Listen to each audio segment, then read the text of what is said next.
Alright, and welcome to 6-5 Transformations Review. So I'm going to show you how to set up every single problem, but I won't finish the problems for you. So for problem number 1, it says dilate the point. Let's see, we have -5, 13 by a factor of 4 about the origin.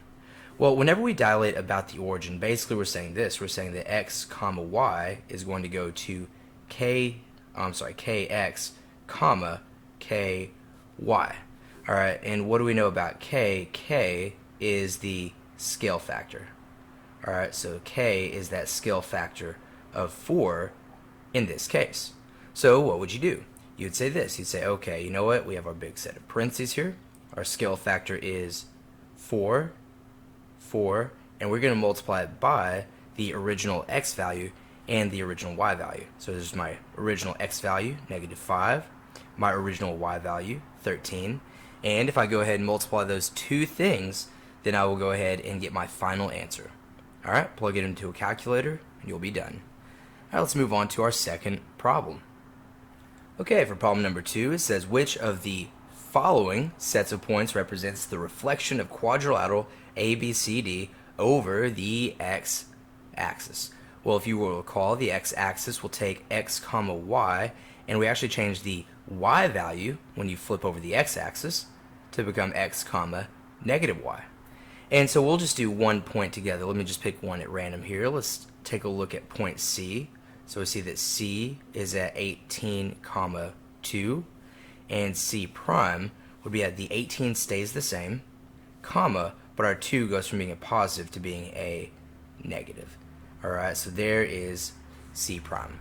Now that might be the answer, or maybe you'll have to do the same thing for A, B, or D. You know, let me just go ahead and do A for y'all, just to show y'all this one.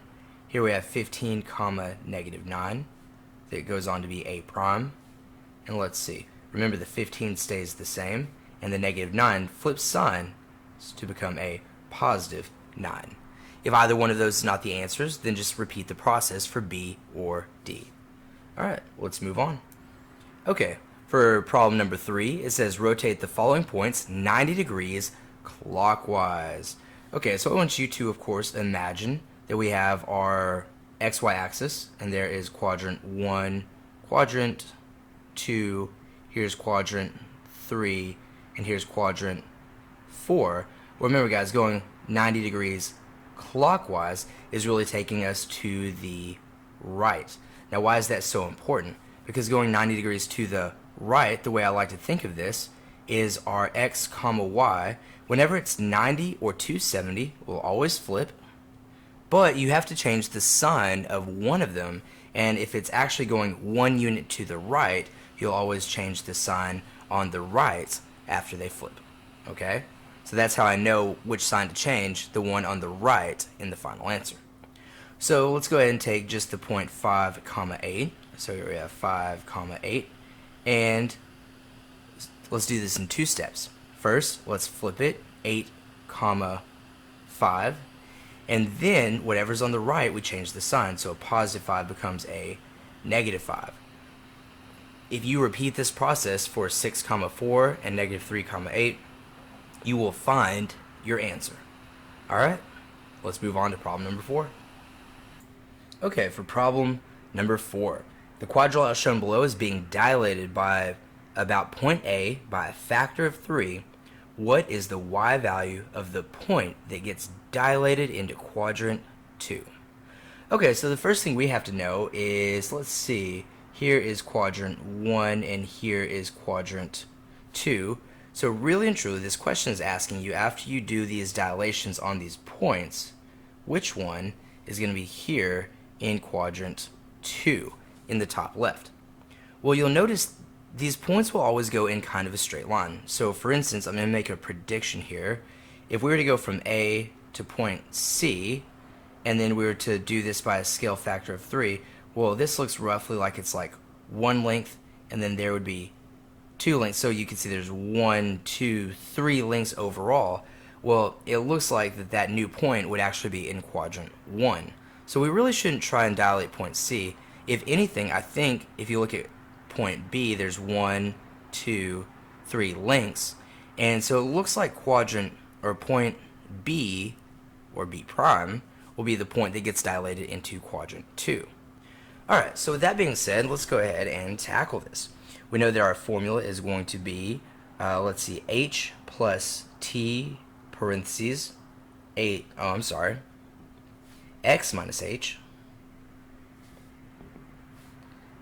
X minus H, close parentheses, comma, and then of course I'll have to kind of squeeze that in there, K plus T parentheses, Y minus K, did it right that time.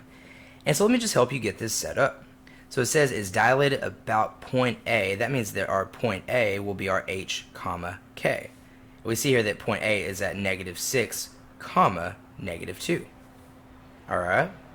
And it looks like B is the point that we want to tackle. So let me just go ahead and write this over here. B is currently at -5 comma -1. That'll be our X comma Y. And of course a scale factor of 3. That means our T value is 3. Alright, so let's just plug this all in from left to right and see what it's going to look like. See if I can find a better, more standout color. Now, we'll have to be in this purple. Okay. Oh. So let's plug everything in. So we see the first thing there is H. H is -6 plus our T value is 3 parentheses. Our X value from that point B is -5 comma, and then we'll, I'm sorry, not comma. My apologies, y'all. Minus our H value again, which was -6. Now before we move on, remember two negatives make a positive. Okay, and let's go ahead and talk about our K value. Our K value is this -2. So I'll write -2 plus our T value is this 3 parentheses, and of course now we have Y, which is -1, minus K, -2. Once again, two negatives make a positive. Now I'm going to do one step of simplification. I'll leave y'all to do the rest because we kind of ran out of room here. But we always tackle what's inside the parentheses first. So our next line will be -6 plus 3 times, and -5 plus 6 is +1, comma. Over here we have -2 plus 3, and in the parentheses, -1 plus 2 will also be +1. So that's kind of nice right there. My final little hint to y'all is I would then multiply what's these the number and the parentheses. I would multiply those two things next. Good luck, and I'll see y'all in our next video.